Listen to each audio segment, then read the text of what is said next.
PTI भर्ती परीक्षा 2022 में फर्जी सर्टिफिकेट देने वाले जीएसजेएस यूनिवर्सिटी के कर्मियों से पूछताछ में कई खुलासे हो गए। चांसलर सुकेश यादव, रजिस्ट्रार नंदन मिश्रा और दलाल अजय भारद्वाज 12 मार्च तक की रिमांड पर हैं। यूनिवर्सिटी ने कैंडिडेट से एक डिग्री के एवज में औसतन 1 लाख रुपये लिए। पीटीआई भर्ती में ही नहीं बल्कि लाइब्रेरियन भर्ती परीक्षा, जेईएन भर्ती परीक्षा, सीएमएचओ भर्ती परीक्षा में भी अभ्यर्थियों को सर्टिफिकेट दिए थे। यूनिवर्सिटी ने न सिर्फ राजस्थान में ही बल्कि दूसरे राज्यों के अभ्यर्थियों को भी सर्टिफिकेट दिए। एसओजी के डीआईजी परेश देशमुख ने बताया कि पीटीआई भर्ती के आवेदनों के डेटा के विश्लेषण से कुछ ऐसी यूनिवर्सिटी का पता चला है जिन्होंने स्वीकृत सीटों से ज़्यादा विद्यार्थियों को डिग्री बांटी थी। ओपीजेएस और जेएस यूनिवर्सिटी के अलावा भी कुछ यूनिवर्सिटी हैं जहां से विद्यार्थियों को फर्जी डिग्री बांटी गई। इनमें से कुछ कई यूनिवर्सिटियों के दलाल कॉमन हैं।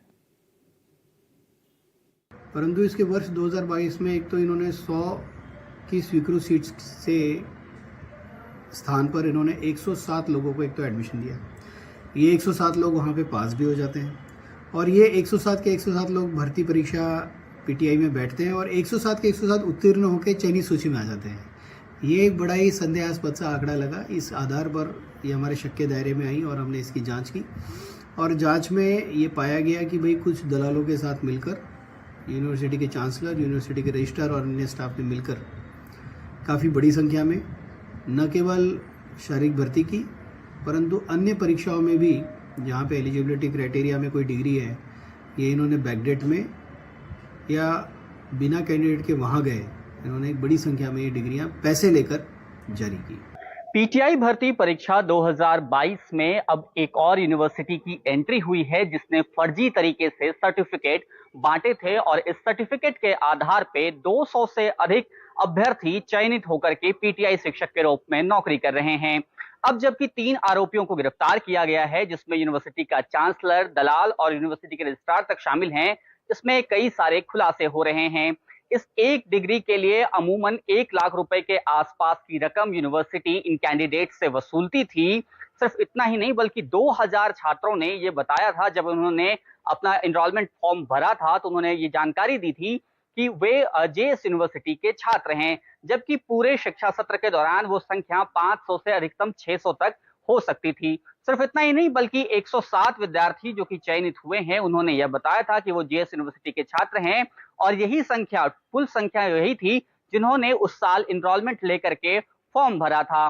जाहिर है इसके बाद कई सारे शक जो है वो गहरा रहे थे। अब यूनिवर्सिटी के खिलाफ और भी कार्रवाई जारी है। एसओजी ने 3 लोगों को फिलहाल गिरफ्तार किया। इनमें से एक विदेश भागने की फिराक में भी था, लेकिन मुस्तैदी के साथ यूनिवर्सिटी के जो चांसलर हैं उन पर कार्रवाई करते हुए एसओजी की टीम उन्हें लेकर आई है। फिलहाल तीनों आरोपी 12 मार्च तक की रिमांड पर हैं। इससे पूछताछ में और भी खुलासे हो सकते हैं। जयपुर से एनडीटीवी के लिए सोमू आनंद।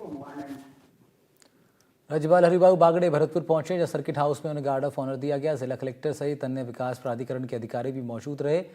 दरअसल महात्मा गांधी पशु चिकित्सालय महाविद्यालय के ऑडिटोरियम में जिला बार संघ के शपथ ग्रहण समारोह में उन्होंने भाग लिया था। इसके बाद कलेक्टर सभागार में अधिकारियों के साथ उन्होंने बैठक भी की। खबर खाटू श्याम जी से, जहां रींगस के प्राचीन श्याम मंदिर में बाबा श्याम की रथ यात्रा निकाली गई। रथ यात्रा में उज्जैन के महाकाल से आई टीम ने गाजे बाजी के साथ शानदार प्रस्तुति दी है। इस रथ यात्रा में भक्तों का सैलाब उमड़ा।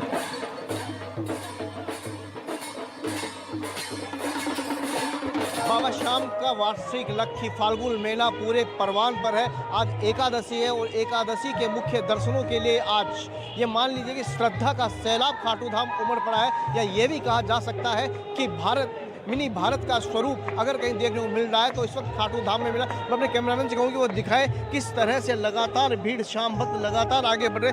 तमाम जिगजैग फुल है, तमाम जो दर्शनों की लाइनें 15-16 लाइनें वो तमाम फुल है। कुल मिलाकर के ऐसा सुंदर माहौल, ऐसा सुंदर नज़ारा कहीं नजर नहीं आ रहा। शाम भक्त लगातार जयकार लगाते हुए आगे बढ़ रहे हैं। हम शाम भक्तों से बात करते हैं, उनका क्या मानना है। सर कहाँ से आए हैं आप? हरियाणा। कैसा लग रहा है बाबा? बहुत बाबा के बाबा के दर्शन बहुत अच्छी व्यवस्था है जी। पुलिस वालों की बहुत अच्छी व्यवस्था है। चरखी दादरी से सर सुकून है बाबा के दरबार में। नहीं कोई तकलीफ नहीं।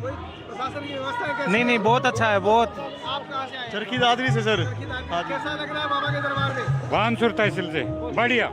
तो हर किसी से सुन सकते हैं, बहुत अच्छा लग रहा है, बहुत सुंदर व्यवस्था है। श्री श्याम मंदिर कमेटी, जिला प्रशासन की, पुलिस प्रशासन की, तमाम लोगों की व्यवस्थाओं को इस बार सराहा जा रहा है। हम महिला भक्तों से भी बात करेंगे, कुछ और भक्तों से बात करेंगे कि उनका कैमरा की दिखाएं किस तरह से ऊपर छतों से भव्य दरबार को सजाया गया है। हम बात करते हैं। मैडम कहाँ से आए हैं आप?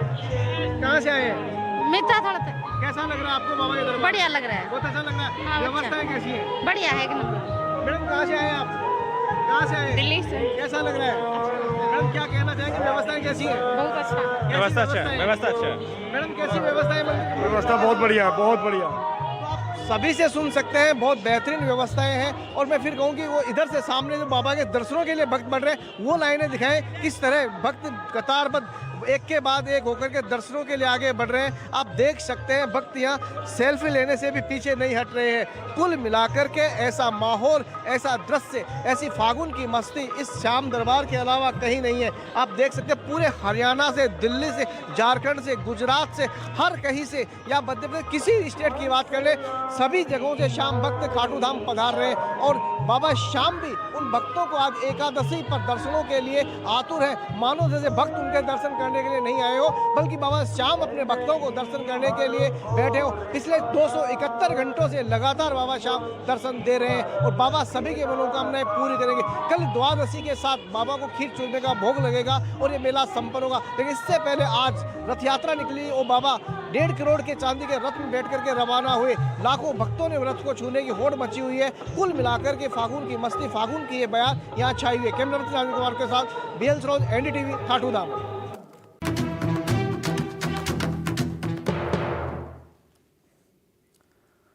और अब खबरें विस्तार से। राजस्थान प्राइम की शुरुआत करेंगे अब बड़ी खबर के साथ। राजधानी से खबर है, जेईएन भर्ती 2020 से जुड़ा मामला। हाईकोर्ट ने जगदीश बिश्नोई को जमानत दे दी है।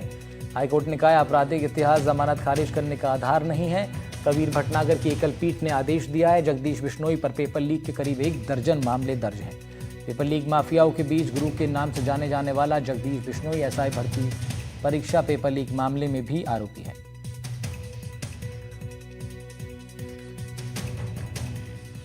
उधर जयपुर में मसाज पार्लर पर पुलिस की दबिश हुई है। 3 युवती, 1 युवक को गिरफ्तार कर लिया गया। करधनी थाना पुलिस ने इस कार्रवाई को अंजाम दिया है।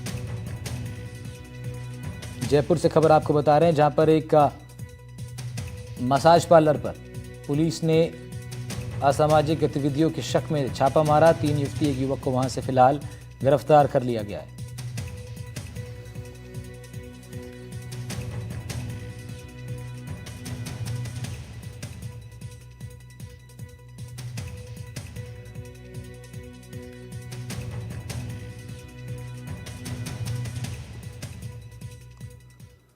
उधर जोधपुर में ओसिया में एंटी करप्शन ब्यूरो ने बड़ी कार्रवाई की। कार्रवाई के दौरान एसीबी ने विद्युत विभाग के टेक्नीशियन को 14,000 रुपये की रिश्वत लेते गिरफ्तार कर लिया। रंगे हाथों उसे पकड़ लिया गया है।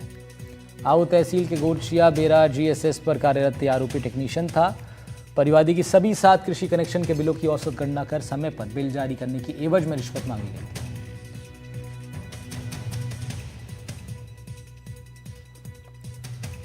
उधर खबर अब उदयपुर से आ रही है। अवैध संबंध के शक में युवक की हत्या कर दी गई।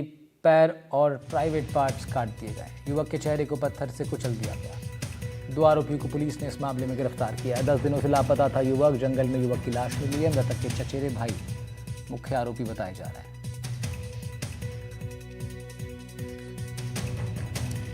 दस दिनों से एक लापता युवक की जंगल में लाश मिली है। युवक का पत्थर से सर कुचल दिया गया था और पूरे मामले में अवैध संबंध के शक में इस प्रकरण को अंजाम दिया गया है। उदयपुर से बड़ी खबर आपको बता रहे हैं, जहां अवैध संबंधों के शक में एक युवक की हत्या कर दी गई। बड़े पत्थर से उसका सर भी कुचल दिया गया।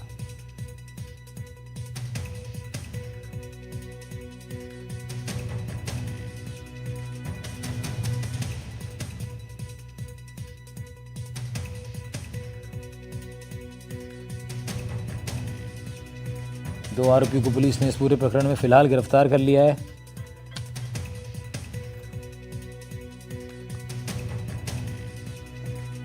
विपिन सोलंकी हमारे संवाददाता फोन लाइन पर हमारे साथ जुड़ रहे हैं, उनका रुख कर लेते हैं। जी विपिन, क्या जानकारी है इस पूरे प्रकरण को।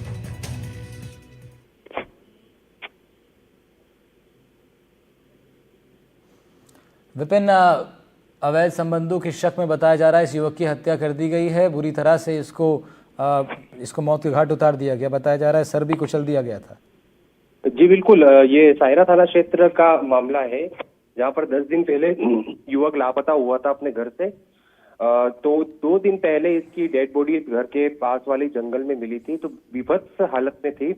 उसका प्राइवेट पार्ट भी कुल्हाड़ी से काटना सामने आया, उसके पैर को काट दिया था और पहचान ना हो तो उसके चेहरे को भी कुचल दिया था।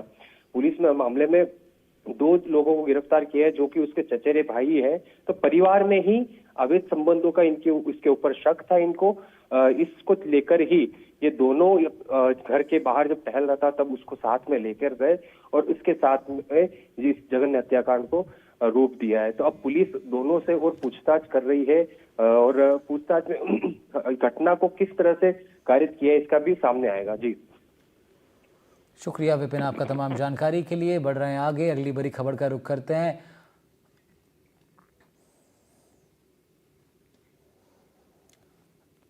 राजस्थान कानून व्यवस्था पर बड़े सवाल खड़े करने वाली एक घटना घटी, जिसके बाद पुलिस पर, सिस्टम पर और लोगों की सोच पर बड़े सवाल खड़े हो रहे हैं। एक कांस्टेबल ने 3 महीने की गर्भवती महिला की अस्मिता को उसके 3 साल के मासूम बच्चे की आंखों के सामने लूट लिया। सांगानेर थाने का कांस्टेबल भागाराम मीना आरक्षक से भक्षक बन गया। अब हमले भी तेज़ हो रहे हैं, विपक्ष भी आरोप लगा रहा है। इस बीच NDTV ने भी जिस होटल में ये घटना घटी वहाँ बातचीत की है और पड़ताल की है। एक रिपोर्ट देखिए।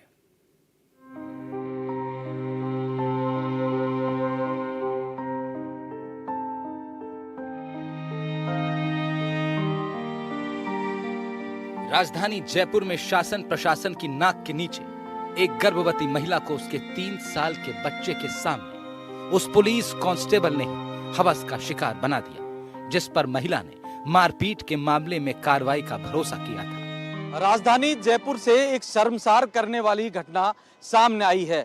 दरअसल आपको बता दें, एक पीड़िता अपने पति के साथ हुई मारपीट का परिवाद लेकर थाने पहुंची थी और थाने जब वो पहुंची तो रिपोर्ट लिखाने के नाम पर थाने के कांस्टेबल ने ही उसके साथ बलात्कार कर दिया और ये घटना उसने एक होटल में ले जाकर उसके 3 साल के मासूम के सामने इस पूरी वारदात को अंजाम दिया। तो ऐसे में जब रक्षक ही भक्षक बन जाएंगे तो आम आदमी की रक्षा कौन करेगा।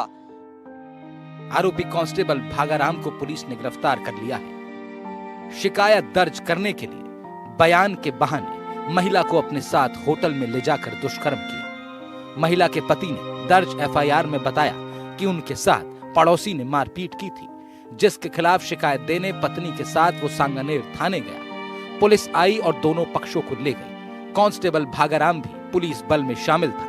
वो बयान दर्ज करवाने के बहाने पत्नी को घर से ले गया और होटल में ले जाकर बलात्कार किया। पीड़िता ने विरोध किया तो पति को जेल में बंद करने की धमकी दी। कांस्टेबल यहीं आया था? हाँ जी। यहीं आया था? लिखा था कि उसका नाम, एड्रेस वगैरह, डिटेल वगैरह लिखी आपने? नहीं सर। क्यों?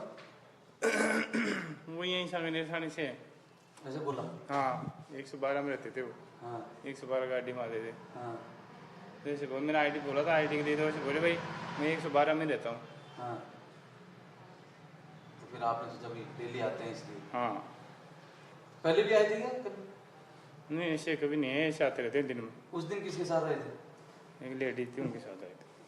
फिर कितनी देर हो गई? 20 मिनट। 20 मिनट हो गए? हाँ 10-15-20 मिनट रुके। जाते टाइम क्या बोले? कुछ नहीं बोले, सीधे निकले? हाँ। कितने नंबर रूम में गए थे? 104। 104 में थे? जी। आए किस टाइम थे लगभग? वो 10:44 के समथिंग आए थे। कितनी तारीख को? 8 तारीख को। सुबह सुबह? हाँ। ऐसे तो उनको बोला भी था ID के लिए, तो बोला कि मेरे रिलेशन में हम 2 ही बच्चे का कपड़ा चेंज कोई पोटी कर दी, इसको चेंज करके भी 10 मिनट में निकल रहे हैं, ऐसा कोई बात नहीं। तब देने में देते ही। पूर्व CM अशोक गहलोत ने X पर बयान जारी कर प्रदेश की BJP सरकार पर निशाना साधा। गहलोत ने लिखा कि ये घटना महिला दिवस के दिन हुई, जब सरकार आईफा की चकाचौंध में खोई थी। रक्षक ही भक्षक बन गए हैं। सरकार को आरोपी को तुरंत बर्खास्त कर केस ऑफिसर स्कीम में मामला लेकर फास्ट ट्रैक पर सजा दिलवानी चाहिए। नेता प्रतिपक्ष टीकाराम जूली ने भी कहा, राजस्थान में रक्षक ही भक्षक बन गए तो कानून व्यवस्था का अब होगा क्या।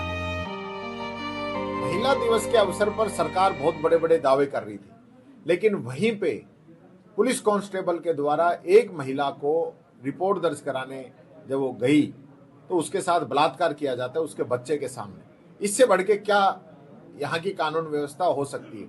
जो सरकार नहीं सहेगा राजस्थान के नाम पे वोट मांग के आज सत्ता के अंदर आई है, आज महिलाओं पे जो अत्याचार हो रहे हैं उस पर उन्होंने आंखें बंद कर। गृह राज्य मंत्री जवाहर सिंह बेडम ने कहा, हमारी सरकार ने तुरंत कार्रवाई की है।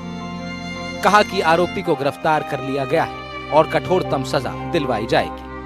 गहलोत सरकार में पुलिस मूक दर्शक बनी रहती थी, लेकिन हमारी सरकार में अपराधियों को बख्शा नहीं जाएगा। मैं आपको इतना कह सकता हूं कि दोषी को किसी भी कीमत पर बख्शा नहीं जाएगा। कठोर से कठोर कार्रवाई हमारी सरकार उसके खिलाफ करेगी। मामले में सियासत अपनी जगह है, लेकिन सबसे बड़ा सवाल यह है कि अगर रक्षक ही भक्षक बनेंगे तो जनता किस पर भरोसा करेगी। 3 माह की गर्भवती महिला को इसी होटल में लाकर उस घटना को अंजाम दिया गया और उसके साथ उस वक्त 3 साल का उसका बच्चा भी था। बयान दिलाने थे थाने, लेकिन आरोपी सीधा लेकर आया 104 नंबर कमरे में। आरोपी कांस्टेबल भागाराम इसी होटल में पीड़ित महिला को लेकर पहुंचा था और बताया जा रहा है कि अक्सर वो इस इलाके में पुलिस की गाड़ी नंबर 112 में गश्त दिया करता था। और जब होटल पहुंचा तो होटल संचालक को भी उसने ये बताया कि वो इस इलाके में थाने की गाड़ी में ड्यूटी करता है और ये हवाला देकर कहा कि उसे बच्चे के कपड़े बदलवाने हैं और इसीलिए 15-20 मिनट के लिए रूम चाहिए, आईडी वो नहीं देगा, ऐसा उसने होटल संचालक को कहा। फिलहाल अब इस पूरे मामले की पुलिस जांच कर रही है और पुलिस का कहना है कि इस पूरे मामले में गहनता से जांच कर रिपोर्ट सौंपी जाएगी। मुबारक खान, एनडीटीवी, जयपुर। उधर जयपुर के विधायकपुरी थाना पुलिस ने बाइक चोर गैंग के मुख्य सरगना बाल अपचारी समेत 3 को पकड़ लिया है। गिरोह जयपुर ग्रामीण और अजमेर में बाइक चोरी की वारदातों को अंजाम देता था। आधा दर्जन से ज्यादा लोग इससे जुड़े हुए हैं। मुख्य सरगना बाल अपचारी ने अपने गैंग के साथ मिलकर जयपुर शहर, ग्रामीण, अजमेर के भी अलग अलग स्थानों में बाइक चोरी के करीब 50 मामलों को अंजाम दिया है।